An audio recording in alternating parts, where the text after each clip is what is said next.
Bismillahirrahmanirrahim. Assalamualaikum warahmatullahi wabarakatuh.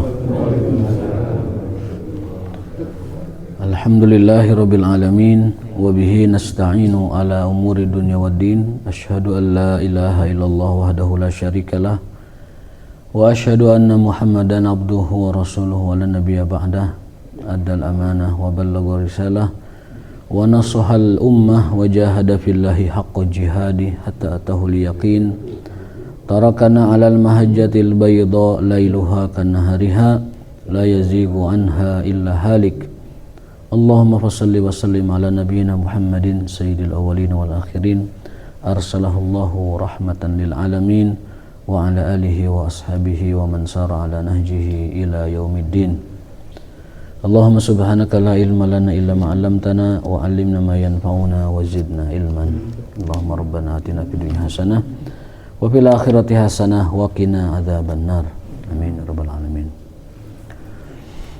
Bapak sekalian yang dimuliakan Allah Subhanahu wa taala, kita lanjutkan kajian kita dalam kitab Zadul Ma'ad dan tema kita hari ini adalah tentang keutamaan berjihad. Ini kitab Zadul Ma'ad ini kitab tentang sejarah ya, tentang sirah yang sangat lengkap karena 4 jilid, jadi menerangkan perjuangan Rasulullah SAW itu sangat lengkap sekali.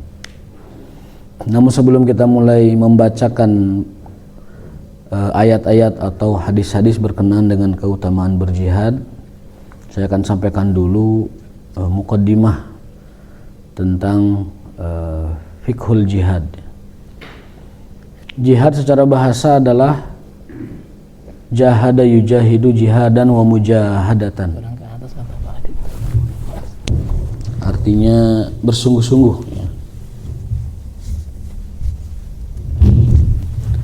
Ya, jihad itu artinya dalam secara bahasa jahada yujahidu, masdarnya 2, jihadan wa mujahadatan, bersungguh-sungguh. Mengerahkan segala macam kemampuan, mengerahkan segala macam daya upaya yang bisa dilakukan untuk meraih sesuatu. Ya, makanya di dalam ayat kita misalkan baca walladzina jahadu fina lanahdiyanahum subulana, dan orang-orang yang bersungguh-sungguh mencari jalanku, jalan kami, kata Allah, maka Allah akan tunjukkan jalan-jalannya. Artinya orang yang sungguh-sungguh mencari hidayah akan ketemu. Orang yang sungguh-sungguh nyari hidayah akan ketemu. Orang yang sungguh-sungguh mencari ilmu akan dapat. Orang yang sungguh-sungguh mencari karunia Allah di dunia berupa rezeki dan lain sebagainya, kedudukan atau pangkat atau lain sebagainya, pasti dapat. Orang yang mencari segala sesuatu yang dia inginkan akan dapat. Walladzina jahadu fina lanahdiyanahum subulana. Berarti sungguh-sungguh itu adalah kunci dari segala macam raihan kita, baik untuk urusan dunia maupun urusan akhirat. Di grup WhatsApp saya pernah membagikan suatu ayat surat Toha ya, ayat 114 kalau tidak salah. Itu ternyata ketidaksungguh-sungguhan itu penyebab manusia selalu dan sering gagal dalam melaksanakan atau meninggalkan sesuatu. Ya, saya akan ulangi ayatnya supaya menjadi renungan buat kita semua. Ketika Allah Subhanahu wa taala menerangkan Nabi Adam alaihissalam kenapa bisa melanggar, kenapa gagal untuk istiqomah, yang kemudian dijadikan sebagai sifat utama anak keturunannya, ternyata jawabannya adalah 2. 1, sering lupa. Yang kedua, tidak sungguh-sungguh. Ini saya ulangi dari penjelasan sebelumnya. A'udzubillahi minasyaitonirrajim, Toha 114. Walaqad ahidna ila adama min qablu fanasiya walam najid lahu azma. Sungguh kami telah ingatkan Adam sebelumnya, fanasiya, tapi dia lupa. Fanasiya, dia lupa. Walam najid lahu azma, dan kami tidak menemukan pada diri Adam kesungguh-sungguhan. Jadi penyebab manusia itu dapat melanggar atau tidak berhasil atau gagal dalam segala apapun, baik urusan duniawi terkait dengan ibadah, dosa dan pahala, larangan dan perintah, ataupun dalam urusan itu agama, dalam urusan duniawi, ya. Bodoh kaya, bodoh pintar, kaya miskin, berhasil tidak berhasil, bangkrut sukses, itu berpulang kepada ini, kesungguh-sungguhan. Ya, jadi menjadi sifat manusia sejak Adam alaihissalam bahwa kita memiliki dua sifat yang harus kita kendalikan dan kita sikapi. Pertama, sering lupa. Dengan cara apa kita agar tidak lupa? Itu yang perlu dilakukan. Dengan senantiasa bermajelis dengan orang soleh, dengan senantiasa talabul ilmi, mencari ilmu. Itu cara agar kita tidak lupa. Walam najid lahu azma, dan sungguh-sungguh, agar kita bisa sungguh-sungguh, maka diantara caranya adalah memaksakan diri, mujahadah, jihad. Jihad kita saat ini adalah bangun pagi-pagi, baca doa bangun tidur, lalu ambil air ke tempat wudu, paksakan diri berangkat ke masjid. Nah, itu jihad zaman kita sekarang. Ya, zaman dulu jihadnya bawa pedang, menyebarkan membela kebenaran saat dizolimi. Sebenarnya sifat dakwah itu bukan perang tetapi damai. Ya, ad-din an-nasihah, agama itu nasihat. Agama itu seluruhnya nasihat, disampaikan dengan bil hikmati wal mau'izatil hasanah, disampaikan dengan hikmah dan pelajaran yang baik, dengan kebijaksanaan, dengan kedamaian, dengan nasihat. Itu asal dan pokok dari balag atau tabligh dalam agama Islam. Penyebarannya demikian. Tetapi karena ketika menyampaikan itu ada orang-orang yang memusuhi, menghalangi, menyesatkan manusia, dan tidak membolehkan manusia mendengar kebenaran, bahkan mereka menghancurkan orang-orang soleh dan menghancurkan orang-orang benar, maka Allah mengizinkan saat dizalimi, udhina lilladzina yuqataluna bi annahum zulimu. Allah izinkan bagi orang-orang yang diperangi, dizalimi, untuk melawan dan mengalahkan orang-orang zalim itu, mengalahkan orang-orang kafir yang menghalangi sampainya hidayah kepada manusia. Dengan perintah Allah, wa qatilu fi sabilillah alladzina yuqatilunakum, dan perangilah di jalan Allah orang-orang yang memerangi kalian. Jadi sangat jelas, ya. Dan secara syariat, secara istilah, definisi jihad itu adalah mengerahkan segala macam daya upaya untuk menegakkan kalimat Allah. Jadi ada pengikatnya, li'i'la'i kalimatillah. Rasul pernah ditanya, ya Rasulullah, apa itu jihad? Apakah orang yang membela kaumnya itu jihad? Apakah orang yang membela negaranya itu jihad? Apakah orang yang membela dirinya itu jihad? Maka Rasul mengatakan jihad itu yang niatnya li'i'la'i kalimatillah. Man jahada li'i'la'i kalimatillah, orang yang berjihad untuk menegakkan kalimat Allah Subhanahu wa taala.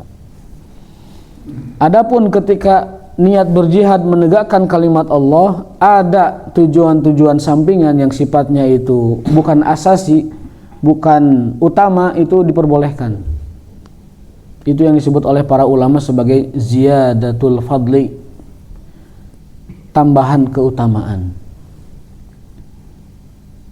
Niatnya berjihad, tetapi di sana ada keinginan, saya ingin menguasai negara tersebut, ingin menguasai daerah tersebut. Selain supaya mereka masuk Islam, kita juga ingin mendapatkan tanah di daerah itu misalkan, atau ghanimah dari daerah situ, ataupun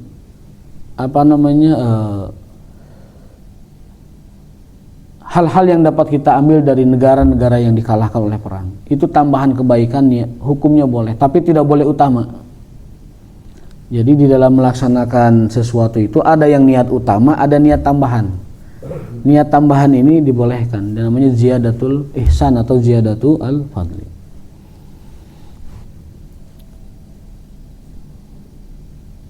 Lalu apa hukum jihad? Hukum jihad itu ada dua. Yang pertama fardu kifayah.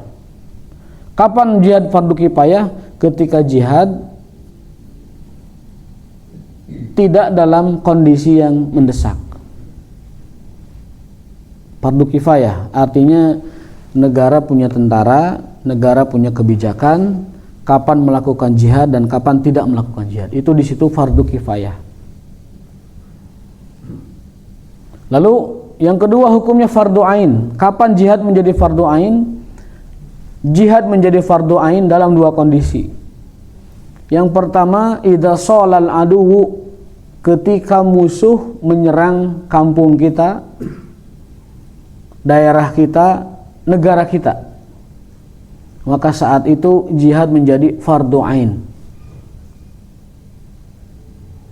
Kalau jihad sudah menjadi fardu ain, maka tidak diperlukan lagi izin seorang anak dari orang tuanya atau seorang masyarakat dari negaranya. Karena itu jihad fardu ain. Kewajibannya sudah melekat ke individu masing-masing. Dan tidak perlu izin orang yang punya hutang dari orang yang menghutanginya. Kalau jihad fardu ain. Kondisi pertama adalah ketika musuh menyerang kita. Ketika musuh menyerang kita, maka tidak ada yang bisa kita lakukan di hadapan musuh tersebut kecuali melawan. Ya. Ketika nyawa kita taruhannya diserang oleh musuh, maka tidak masuk akal kalau kita harus ngurus perizinan ke sana kemari, ke orang tua, "Ma, saya mau izin, ini musuh sudah di depan pintu nih, mau nebas kita," kan nggak mungkin. Maka ketika jihad fardu ain itu tidak diperlukan izin dari siapapun. Semua orang wajib membela dirinya, membela tanah airnya, membela negaranya untuk li'i'la'i kalimatillah. Yang kedua, kondisi jihad itu fardu ain manakala pemerintah atau ulil amri menyuruh kita berjihad. Dalam bahasa Arabnya, idzastunfirtum fanfiru, hadisnya begitu. Jika kalian diperintahkan untuk berjihad, maka hukumnya fardu ain berjihad. Pemerintah yang nyuruh. Ya. Maka kalau kita boleh katakan, jihad itu harus ada panitianya. Dan panitia jihad itu adalah negara. Saya ulangi, jihad itu harus ada panitianya, dan panitia jihad itu negara. Negara yang menyiapkan logistik, yang menyiapkan pasukan, yang menyiapkan strategi, yang menyiapkan pemimpin-pemimpin pasukan, yang menyiapkan segala macam. Jadi tidak ada jihad-jihad yang kelompok-kelompok seperti itu. Harus negara panitianya.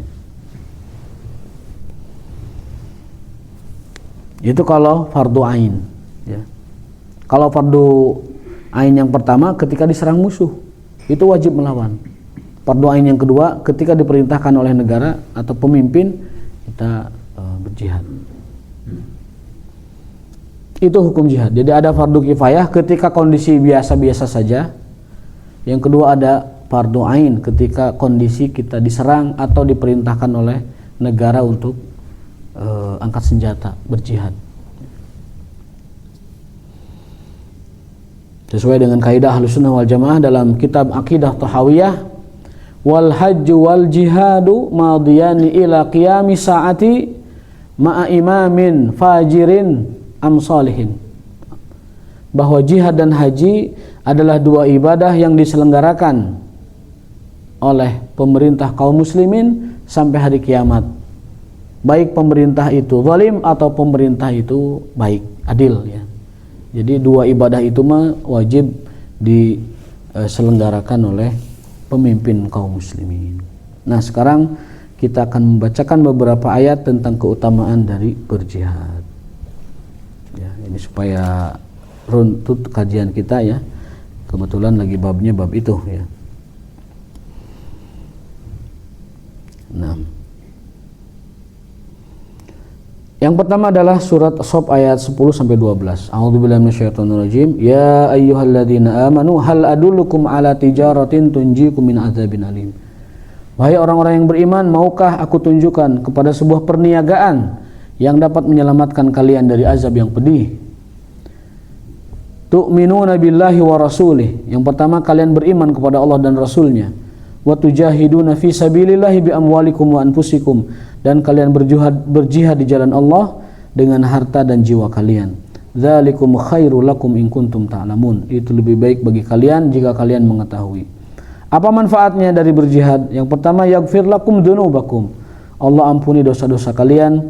Wa yudkhilkum jannatin tajri min tahtihal anhar, dan Allah masukkan kalian ke dalam surga yang mengalir sungai-sungai di bawahnya.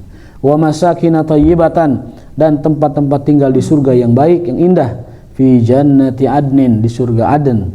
Dzalikal fawzul azim, itu adalah kemenangan yang besar. Itu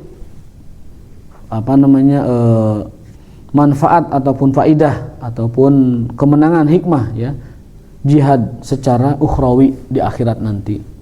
Dan juga ada kemenangan di dunia. Wa ukhra tuhibbunaha, ada sesuatu yang lain yang kalian inginkan, yang kalian harap, yang kalian ingin meraihnya selain surga dan pahala akhirat, ampunan dan rahmat Allah Ta'ala.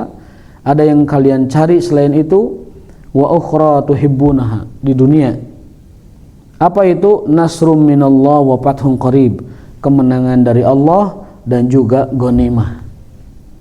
Jadi jihad itu niatnya dua. Satu adalah niat akhirat, yang kedua adalah niat dunia. Niat dunianya untuk meraih kemenangan supaya kita berkuasa, dan juga meraih ghanimah ya, harta benda musuh yang kalah dalam perang. Itu kemenangan duniawinya. Surat Shaf ayat 13. Ayat 13 itu diterangkan bahwa selain keuntungan akhirat, jihad itu memberikan keuntungan dunia berupa kemenangan dan juga ghanimah ya. Ghanimah itu macam-macam, ada harta, ada wilayah, ada wanita dan lain sebagainya. Maka nanti kalau ada jihad, cari lawan musuhnya yang negara-negara itu ya, yang menarik begitu. Tapi tidak boleh milih jihad kemana aja. Tidak boleh milih jihad kemana aja. Asal diperintahkan oleh ulil amri, oleh penguasa, oleh negara, maka kita berjihad. Nah, kita langsung bacakan hadis-hadisnya. Ya, tadi ayat. Intadaballahu liman kharaja fi sabilihi la yukhriju illa imanun bi wa tasdiqum bi rusuli an urji'ahu bima nala min ajrin aw ghanimatin aw udkhilul jannah. Jadi Allah menjamin bagi orang yang keluar dalam rangka jihad fi sabilillah dan tidak bermotivasi apapun kecuali iman dan keimanan kepada Rasulullah SAW, kecuali Allah akan memberikannya kemenangan, pahala dan juga ghanimah, atau dimasukkan ke dalam surga. Walaula nasyqa ala ummati ma qa'adtu khalfa sariyatin, kata Rasulullah, andaikan aku tidak memberatkan umatku, aku akan berjihad terus-terusan di belakang pasukan. Wala waditu anni uqtal fi sabilillah summa uhya, dan aku sangat menginginkan, selalu menginginkan terbunuh, dihidupkan lagi, terbunuh, dihidupkan lagi, terbunuh, dihidupkan lagi. Karena mati syahid itu nikmat. Sakitnya cuma digigit semut. Sakitnya hanya seperti digigit semut. Maka kata Rasulullah, aku ingin sekali berjihad, terbunuh hidup lagi, terbunuh hidup lagi, terbunuh hidup lagi, sampai 3 kali. Hadis sahih riwayat Bukhari dan Muslim. Rasul. Dan Rasul pun meninggalnya syahid. Kata para ulama, Rasul meninggalnya syahid meskipun di atas tempat tidur beliau. Kenapa? Karena Rasulullah SAW ketika sakit demam selama 10 harian, itu racun yang dulu diminum, yang ditaruh oleh wanita Yahudi di Madinah, itu kambuh lagi. Maka beliau wafatnya itu diracun. Beliau wafatnya diracun. Hanya karena fisik beliau kuat dan Allah jaga, itu racun tidak bereaksi sampai akhir hayat beliau. Ya. Iya, ketika beliau sakit lemah, dalam kondisi demam yang sangat selama 10 harian, itu racun yang dulu pernah masuk ke tubuh beliau kerasa kambuh lagi. Dan memang kalau sakit itu kita kadang begitu. Kalau kita sakit, yang lain-lain itu kerasa. Kalau kita sakit dulu kita tuh kerasa lagi. Ini hikmahnya apa? Hikmahnya bahwasanya Rasulullah SAW meninggalnya itu syahid. Sebagaimana para sahabatnya yang berjuang menegakkan agama Allah gugur syahid. Para sahabat gugur syahid. Ya, termasuk Khulafaur Rasyidin. Umar dibunuh, Utsman dibunuh, Ali dibunuh, dan lain sebagainya. Belum yang gugur di medan perang. Dan beliau pun sallallahu alaihi wasallam itu adalah meninggalnya gara-gara diracun. Kenapa? Karena sahabat yang menemani beliau itu mati seketika di tempat. Tapi Rasulullah kuat, Allah jaga sampai akhir hayat. Jadi kan waktu itu beliau tuh diundang oleh orang Yahudi, datang dengan sahabatnya. Kemudian wanita jahat itu meracun minuman Rasul, makanan Rasul berupa daging kambing. Kesukaan beliau itu daging kambing bagian lengan. Itu dibubuhi racun oleh orang Yahudi. Sahabatnya langsung meninggal. Sahabat beliau SAW meninggal. Tapi beliau kuat. Dan wanita itu akhirnya dikisos. Wanita Yahudi itu dikisos, dihukum mati gara-gara membunuh seseorang. Ya. Terikat perjanjian Madinah, siapapun orangnya, baik Muslim atau Yahudi, ketika melakukan pidana, maka tidak pandang bulu, semuanya dihukum. Akhirnya si wanita itu pun dihukum kisos, bukan karena meracun Nabi, tapi karena membunuh sahabat ini. Karena ada nyawa yang dirampas oleh wanita itu, sehingga dia pun dibunuh dengan atas pembunuhan seorang sahabat ini. Nah, Rasulullah dijaga oleh Allah Ta'ala, racun itu tidak bereaksi dan tidak ngefek kepada beliau sampai akhir hayat beliau. Ketika lemah kondisi beliau, maka racun itu pun kerasa lagi dan beliau pun wafat dengan itu. Itu kata para ulama. Sehingga kesimpulannya Nabi Muhammad SAW meninggal itu dalam atau dengan cara syahid fisabilillah, meskipun di atas pembaringannya. Begitu juga Khalid bin Walid ketika beliau di Syam dengan, kalau tidak salah, entah 100 atau 200 tombak itu di badannya itu banyak sekali.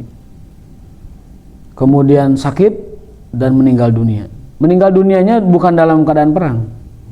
Dan beliau mengatakan bahwa sungguh merugi si Khalid, dirinya sendiri, sungguh merugi si Khalid, bertahun-tahun hidup dalam Islam, selalu dalam jihad dan medan jihad. Kehidupan Khalid itu hanya medan perang, tidak ada yang lain. Tetapi celakanya si Khalid ini matinya di atas kasur. Jadi beliau itu setiap perang menginginkan mati di medan perang, tapi nggak mati-mati, matinya di pembaringan. Tapi Khalid disebutkan oleh para ulama dan didoakan oleh para khalifah, beliau itu adalah gugur syahid di tempatnya sana, walaupun mati di pembaringan. Karena ada sebuah hadis, man talaba syahadata bisidqin ballagahullah manazila syuhada. Barang siapa yang mengharapkan mati syahid dengan kejujuran, maka Allah akan sampaikan dia ke derajat syuhada, wa in mata ala firashihi, meskipun mati di atas kasurnya. Jadi niat yang jujur itu memberikan kita pahala ataupun keutamaan seperti yang kita niatkan, meskipun kita tidak sampai bisa melakukannya. Kalau kita punya niat mati syahid, meskipun meninggalnya di atas pembaringan, maka itu dihitung syahid, asalkan kita ingin syahidnya itu jujur kepada Allah Subhanahu wa Ta'ala, bukan main-main, bukan hanya sekedar bicara, tetapi benar-benar ingin syahid, maka Allah berikan pahala syahadah, pahala syahid itu meskipun mati di atas pembaringannya. Ini pentingnya niat yang tulus. Orang biasa sholat duha, tiba-tiba tidak bisa duha, dia dapat pahala duhanya meskipun tidak sholat duha, karena biasanya duha. Ya. Orang biasa tahajud, tiba-tiba nggak bisa tahajud karena sakit atau perjalanan, maka dia dihitung tahajud meskipun tidak tahajud, Kenapa? Karena niat yang kebiasaan dan niatnya itu yang benar gitu ya. Maka dari itu kita banyak-banyakin biasa melakukan kebaikan supaya ketika tidak bisa Allah tetap berikan kebaikan tersebut. Biasa berjamaah ke masjid tiba-tiba nggak bisa, dikasih jamaah oleh Allah Ta'ala. Biasa thalabul ilmi tiba-tiba tidak bisa, sesekali orang kan ada tidak bisanya, bisa jadi karena sakit, karena halangan, tapi Allah berikan barokah dan pahala dari amal soleh tersebut meskipun dia tidak lakukan. Hadis kedua, masalul mujahid fi sabilillah kama salisaimil qaim alqanit bi ayatillah la yafturu min siyamin wala salatin hatta yarji'al mujahidu fi sabilillah. Sesungguhnya orang yang berjihad di jalan Allah seperti orang yang puasa terus-terusan tanpa henti, dan seperti orang yang tahajud salat malam terus-terusan tanpa henti dengan ayat-ayat yang panjang dibaca dalam tahajudnya hingga dia pulang ke rumahnya ya. Wa qad takaffalallahu lil mujahid fi sabili an yatawaffah ayyudkhilul jannah, dan Allah menjamin orang yang mati syahid dengan dimasukkan ke dalam surga atau dikembalikan kepada keluarganya dalam keadaan selamat membawa ghanimah dan pahala yang besar. Namun ada Pak pahala jihad yang mudah diraihnya. Apa itu? Menyantuni janda dan anak yatim. Kayak minum heula babi mah. Minum heula babi mah. Bismillahirrahmanirrahim. Kan jihad mah berat Pak, jihad mah. Ada persiapan, latihan heula ada. Kalau tidak latihan mah di jihad nanti jadi masalah, di sana jadi problem. Bukannya membantu pasukan malah pabaliut yang diri sorangan tidak siap gitu kan. Nah, ada pahala jihad yang mudah kita raih, yaitu menyantuni janda dan anak yatim. Kata para ulama, sebaik-baik menyantuni janda itu dengan menikahinya.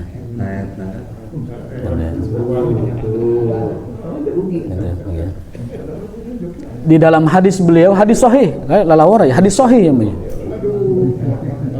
Ulah dilalawarakeun hadis sahih. Hadisnya begini. As-sa'i ila armalatin kal mujahid fi sabilillah.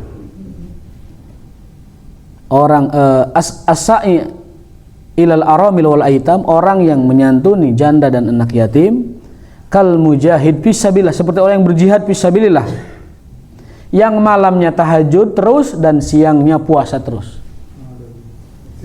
Jadi ayat 2 keutamaan hiji seperti mujahid, yang kedua mujahidnya bukan sembarang mujahid, tetapi mujahid yang menjaga sholat malamnya tidak putus dan puasanya tidak putus.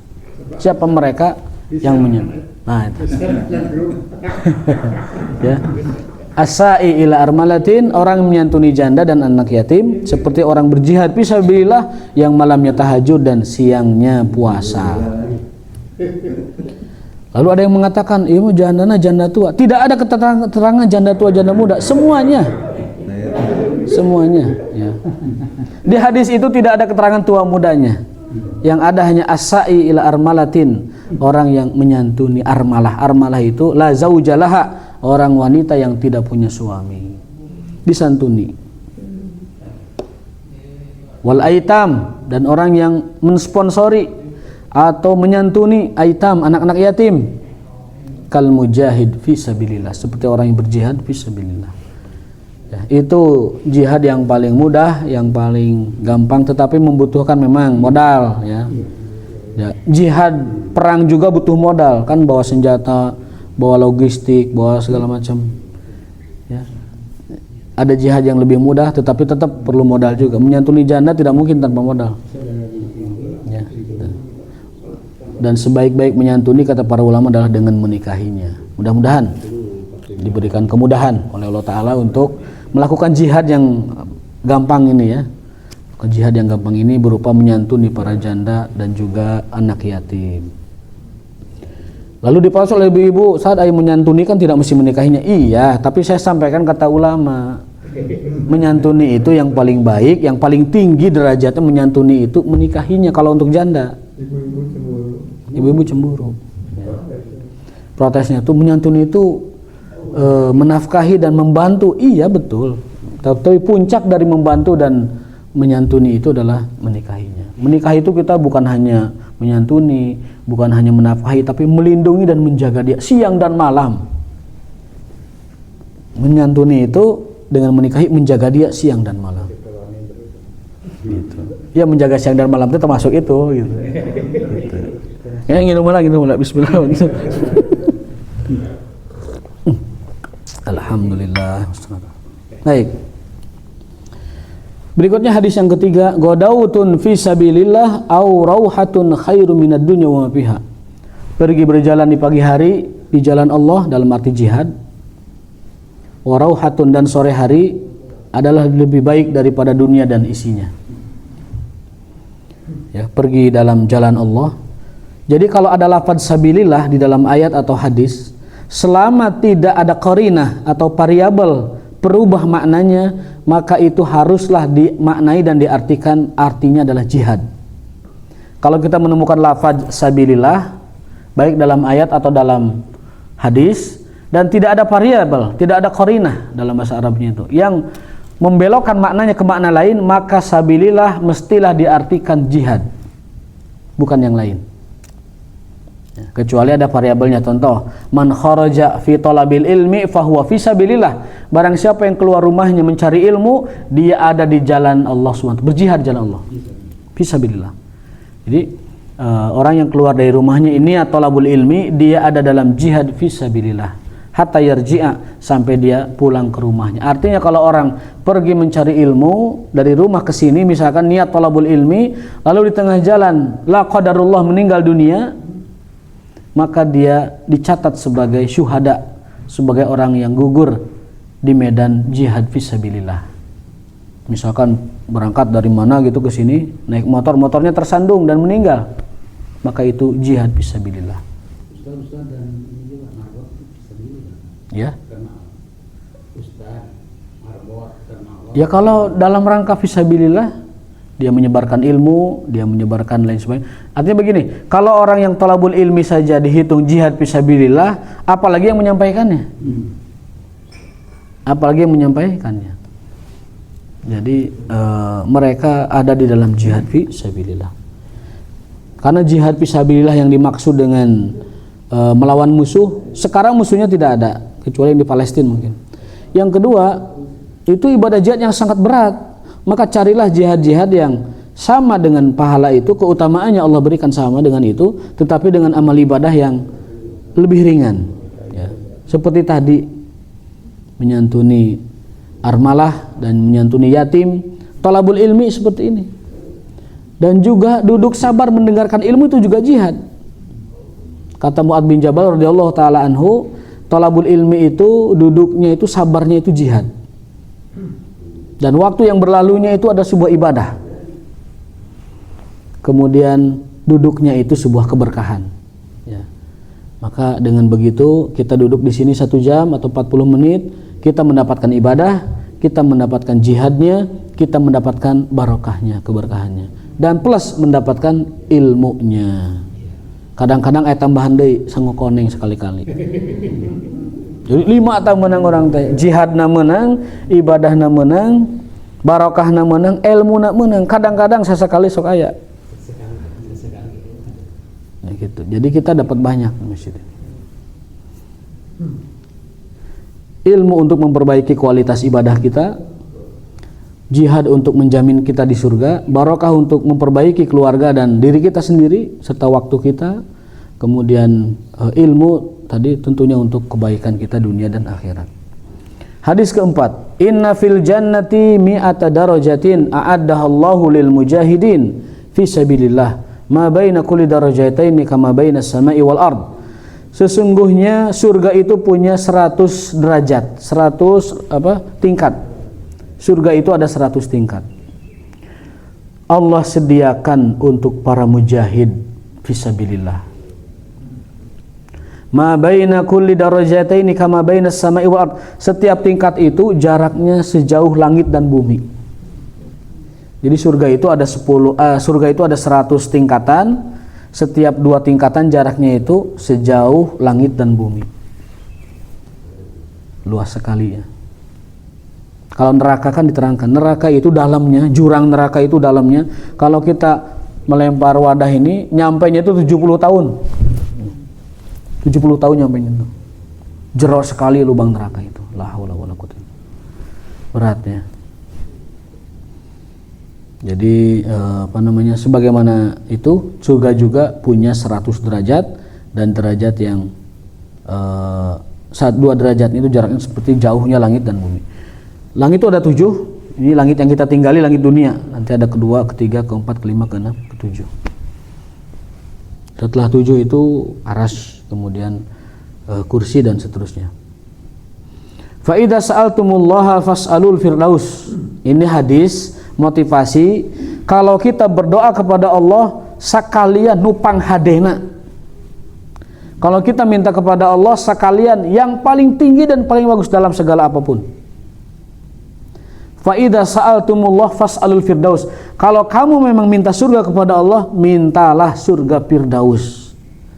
Jangan minta surga yang lain. Minta surga firdaus. Jadi ini hadis mengajarkan kepada kita minta apapun kepada Allah karena Allah Maha segala-galanya. Mintalah yang terbaik dan tertinggi dalam segala hal. Alaikum bil fa'li. Tanamkan dalam dirimu, kata Rasulullah, al-fa'l. Al-fa'l itu optimisme dalam segala hal. Tanamkan dalam dirimu, bekali dirimu mengarungi hidup ini dengan optimisme. Wa iyyakum wa syu'ma, dan jangan pernah kamu itu syu'ma, putus asa dalam segala apapun. Pesimis, enggak boleh. Pesimis itu bukan akhlak dan bukan sifat orang beriman. Walaupun sudah sepuh, jangan pesimis. Oh, saya tidak bisa lagi ngapal surat kecil ini, enggak boleh. Harus optimis, saya bisa ngapal surat ini. Walaupun sudah sepuh, saya tidak bisa memahami kajian-kajian, jangan mengatakan begitu. Itu syu'ma namanya, pesimis. Tapi alaikum bil fa'li, optimis, saya bisa memahami durus atau kajian-kajian dari ilmu. Jadi dalam Islam itu tidak boleh ada sugesti negatif, tidak boleh ada sugesti buruk. Harus selalu sugesti baik, sangka baik kepada Allah. Itu yang disebut dengan husnuzonni billah dan juga al-fa'lu. Kata Nabi, alaikum bil fa'li. Kalian hendaklah punya optimisme, wa iyyakum wa syu'ma, dan jangan sampai kalian punya sifat pesimis dalam hidup kalian. Jadi tidak boleh ada memagari diri, mental block, memagari diri, tidak bisa ngapa-ngapain. Saya sudah sepuh, udah nggak kuat berjamaah, nggak boleh. Kuat berjamaah. Kecuali kalau memang sudah benar-benar tidak kuat. Kalau sudah tidak kuat, Allah juga siapkan kondisinya memang sudah tidak kuat ke masjid. Gitu. Alasannya saya tidak bisa belajar, menuntut ilmu sudah tua, nggak bisa alif-alifan. Nggak boleh, harus belajar. Quran harus belajar, walaupun sudah sepuh. Tidak boleh ada pesimis, saya tidak bisa baca Quran. Lalu kalau tidak bisa baca Quran dengan baik, kapan bisa baca Quran dengan baik? Padahal derajat kita di surga ditentukan oleh tartilnya Quran kita. Kata hadis, wartaki, naik terus kamu ke surga sana. Naik terus. Kama turatil Quran fid dunya, sebagaimana engkau mentartilkan Quran di dunia, naik sesuai itu. Jadi derajat kita di surga ditentukan oleh bacaan Quran kita. Coba sekarang bacaan Quran kita masih terbata-bata, ya tata-tata. Gimana nanti makom kita, kedudukan kita di surga? Nah, jadi sekali lagi tidak boleh ada pesimis merasa sudah mentok belajar Quran, tidak bisa naik lagi, nggak boleh. Harus alaikum bil fa'li, wajib punya optimis, bisa dan bisa. Kudu bisa, sabisa-bisa, sing bisa, kudu bisa, sabisa-bisa. Tapi dalam kebaikan, bukan dalam rangka ngegorowot anggaran negara, bukan. lain ngorowot duit rakyat, tapi maksudnya adalah untuk kebaikan. Harus bisa. Sementoknya, sebisanya, harus bisa. Tidak boleh tidak. Nah, jadi bagi yang belum tartilkan, belajar kepada asatid yang bisa membimbing kita tartil. Di sini ada Kang Rana, ada Mas Hadi, belajar supaya tartil ya Quran kita agar meningkat ya kualitas bacaan Quran kita. Karena tadi kata Rasul, derajat kalian di surga ditentukan oleh bacaan kalian ya. Wartaqi kama turatil Qur'ana fid dunya. Fa innahu awsatul jannati wa a'lal jannah. Jadi surga itu kalau bentuknya gini, nah, Firdaus itu di tengahnya dan paling atas. Firdaus itu puncak, di tengah dan paling atas. Dari situlah mengalir sungai-sungai surga itu dari Firdaus. Nah, kata Allah, mintalah surga Firdaus.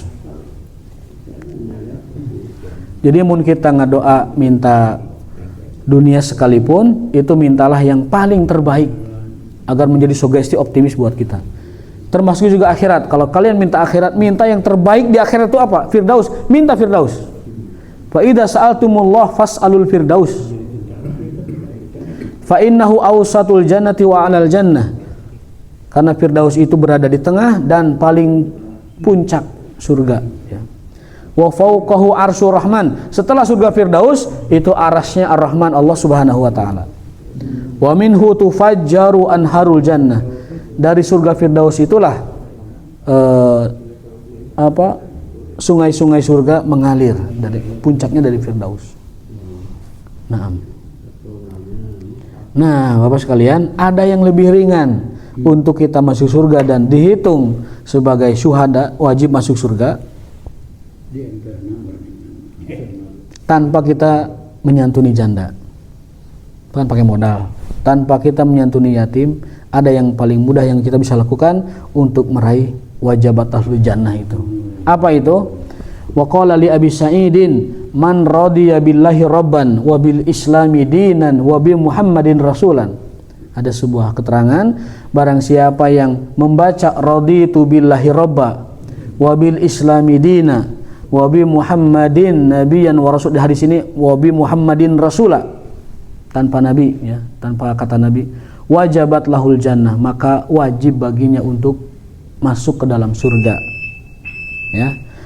Tapi membaca ininya dengan segenap keyakinan dan pengamalan. Raditu billahi rabba, aku ridho ya Allah engkau sebagai Tuhan aku.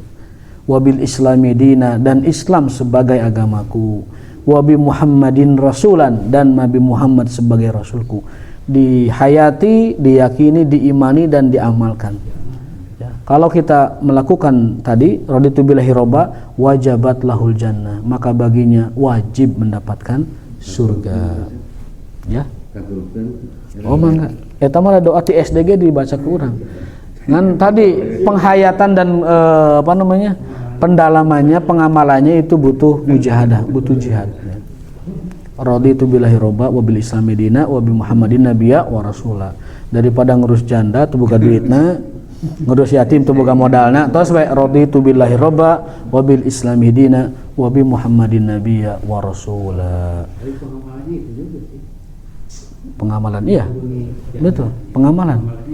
Raditu billahi rabba itu kita berarti menerima seluruh ajaran Allah tanpa reserve, tanpa penolakan. Itu arti raditu billahi rabba.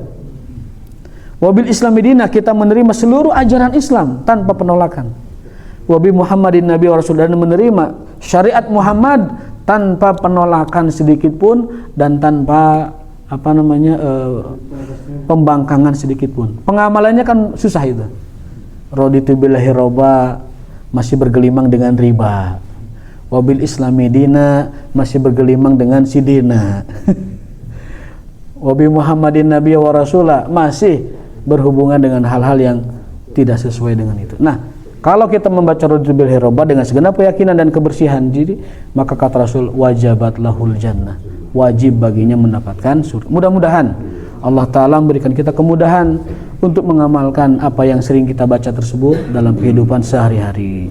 Wallahu waliyut taufiq. Subhanakallahumma wa bihamdika asyhadu an la ilaha illa anta astaghfiruka wa atubu ilaik. Wassalamualaikum warahmatullahi wabarakatuh.